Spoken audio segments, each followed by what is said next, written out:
Yo, we got to talk about this, man. This is crazy, man. This is crazy. So there's this YouTube channel, right? Nate on 28, man. You guys can go check it out. Nate on 28. He dropped this video. He's talking about the Raffle car. I guess him or somebody related to him. I think his daughter, if I'm not mistaken. She won the Dodge Demon, right? One of CJ on 32's giveaway cars. I think this has got to be a little while ago, right? This is the I think it's the silver one or the gray one, right? Gray Dodge Demon. So we're just gonna jump right into this and see what he's talking about and react to this. Winning a car in a raffle, you wouldn't think it would be any loss to you. You would think it would be a 100% gain. Well, winning a car that is over $120,000 comes with a cost, and the cost is the taxes on it. After doing the research, CJ on 32 has it set up to where you have to file taxes on it at the end of the year, which is about ready to come up. So, instead of my daughter's mother dealing with the $30,000 debt. So this is actually something I talked about a little while ago, right? And a lot of people, man, are uneducated when it comes to this stuff, right? They're so uneducated, and I don't know why, because the information is out there. A lot of people seem to think they want to compare this to like buying a car, and it's not the same thing. Buying a car is totally different than winning a car. This is why there's like a certain process you have to do, and this is why I always say a lot of the guys doing it on a Raffle Creator, right? Not like what CJ on 32's is doing now with the sweepstakes. A lot of people are doing it on Raffle Creator to avoid the taxes, but it puts the winner in a very difficult spot. But anyway, right? So there's a big difference between buying a car and winning a car. Buying a car, there's only a sales tax, right? You got to pay a sales tax in your state, maybe property tax, right? Depending on where you live, what state, there's different rules. Like some states, it's just a sales tax, no property tax. Property tax is usually like in the city. Some states, you don't even have to pay a sales tax. But then when you win a car, you actually got to pay sales tax, city tax, property tax, and then you got to pay income tax. You got to pay income tax. And this is actually with CJ on 32's new platform. It's actually in the rules. I'm going to share with you guys a little bit in just a minute here. It's actually outlined in the official rules, and this is the way you're supposed to do it so everybody's fully aware. But you're going to have to pay income taxes. And this is something, like I said, I talked about this like a little while ago, and people were so confused when I said you might end up having to pay like $30,000, $40,000, $50,000 depending on how much money you make. So if you make a lot of money on a yearly basis, even if you don't make a lot, and you win this $100,000 car, you're in a whole different tax bracket. You're going to get hit with a huge tax bill, and you're going to have to pay it, right? And it's like, unlike the Raffle Creator setup like Marty Marr, right? Because Marty Marr's got some shady processes going on where you could jump the title. So that's the loophole. You could jump the title to avoid the taxes, but somebody's going to eventually have to pay the taxes. Whoever is going to register the car is going to eventually, they're going to figure out how many times this title has been jumped. So it's very different, because I see a bunch of comments. I even seen comments in this video, people trying to compare this like to the process of buying a car. Buying a car is totally different. You just pay the sales tax or the property tax. Like I said, some states you don't even have to pay a sales tax. There's like some states, like loophole states, that you could avoid the sales tax, but you don't have to pay income taxes when you buy a car. And a lot of people seem to think that's the same thing with winning a car. It don't matter. If you win a car, you're going to pay income taxes because they're going to tax you on the entire prize amount. So if the car is on the 1099 they give you, is if they put there $150,000, you're going to pay taxes. And if you in a tax bracket, like let's say you in that 35% or 37%, you're going to pay a big ass bill, my boy. You're going to be paying like $30,000, $40,000, $50,000 in taxes. It's going to make the car almost seem like you didn't really win anything. You might like it might at the end of the day look like you just won like 20,000, 30,000, which is still it's still something, right? It's still better than nothing, considering you might not have spent that much to buy into the raffle or the giveaway or whatever. Is about ready to come up. So, instead of my daughter's mother dealing with the $30,000 debt that the car, because it puts you in a different tax bracket when you win or buy a car of that price, which book value I believe is between $80,000 and $130,000.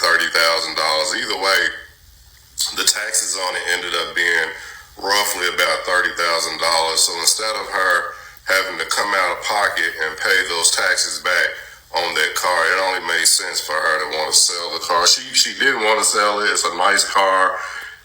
So that means like it sounds like yeah, it's hers, right? She's the one that won.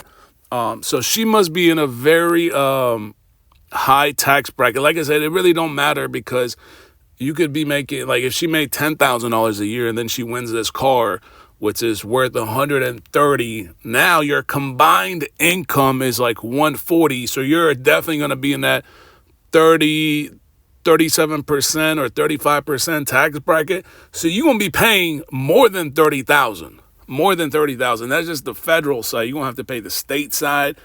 And some states you got to pay city taxes too.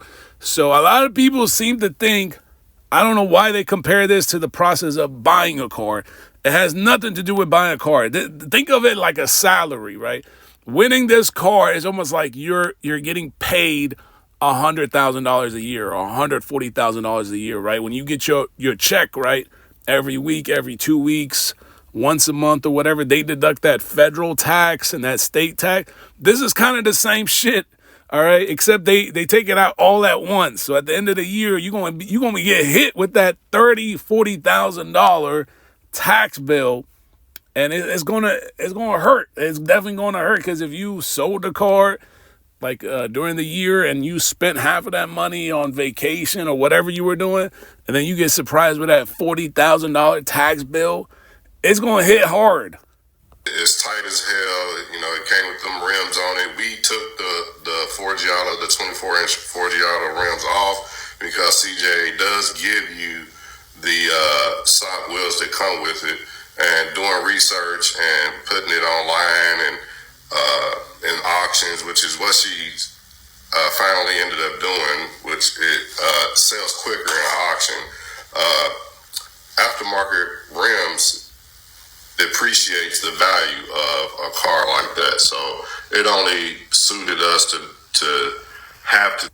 So everything he's saying is something I actually told you guys. Like all the modifications you do a car, like unless you find another unique buyer, like taking it to the dealer, most dealers ain't going to take it, right? Some dealers don't want it, or they're going to lowball you really badly. They're going to lowball the crap out of you. Because they're going to have to find a unique buyer unless you can sell it parts, right? Like the wheels separately, but you're going to have to find somebody that wants Forgiato 26s or 28s or whatever, right? It's not, you ain't going to find just anybody on eBay just buying these rims off the gate, right? It's going to take a while. And if you don't got a house and you park that car outside in the parking lot, it's a lot, right? It's not as easy as some people think it is. But this is what I told you guys before, and it's actually outlined on CJ on 32's website. This is actually hold on, I think I passed it, or yeah, it's right here. You might as well take a minute and read this, right? Because there's a bunch of people, man. I don't know what's wrong with people. People don't really read this shit. You definitely want to read this. All right, especially if you win $100,000 car, don't be quick to spend the money. Do not spend the money unless you got that money saved on the side, because you're gonna have to pay taxes. It's gonna be, and you're gonna get hit hard, right? Because you got to read this part right here, right? There's gonna be an affidavit sent to each potential winner. Will require the winner provide their social security number to the administrator, which will be used solely for tax reporting purposes. So you will be reported, all right? They're going to report they gave you a car that's worth 140, 150,000, 100,000. So it might look like, oh, I won 100. You didn't win 100,000. All right, you did not win that 100,000. So don't be quick. Like I said, read this. You gotta read this shit like real carefully. Winners will be responsible for all local, state, and federal taxes. Local, state, and federal taxes associated with the receipt of the prize. The winners must note that the value of the accepted prize is taxable as income, and an IRS Form 1099 will be filed in the name of the winner for the value of the prize. Do y'all see this right here? So stop leaving these stupid comments talking about, oh, you just got to pay a sales tax. No, that's not how it works. Winning a car is not the same thing like buying a car. It's totally different. Two different processes. Winning a car, you're going to be charged as income. That's income. That's money you earned. All right? You won as a giveaway or whatever. And they're going to report it, right? They're going to take your Social Security. But this is the way it's supposed to be done. All right? So what CJ on 32's is doing now is the way you're supposed to do it. But the way Marty Marr, Rail, and some of these other guys are doing it, all right, there's ways where you can, like some people are saying, oh, you can jump the title, right? You can jump titles, but if you get caught, you're going to be in a lot of trouble, boy. A lot of trouble. And whatever Marty Marr is doing is like so sketchy, it's crazy. Because the Raffle Creator account is not in his name. I told you guys that. That was a major red flag. It's under a guy named Gucci Getting On. Ain't his account. He's jumping titles. A lot of these cars that he's giving away are not titled in his name. People that are winning the cars are selling the cars without obviously putting the cars in their names. So there's a whole lot of fugazi shit going on with the guys on Raffle Creator. But the way CJ's doing it is correct on his side of things, but it's going to be a little difficult for you as the winner because you're going to have to pay taxes. So like I said, if you win a $100,000 car and you go take it to the dealer, right?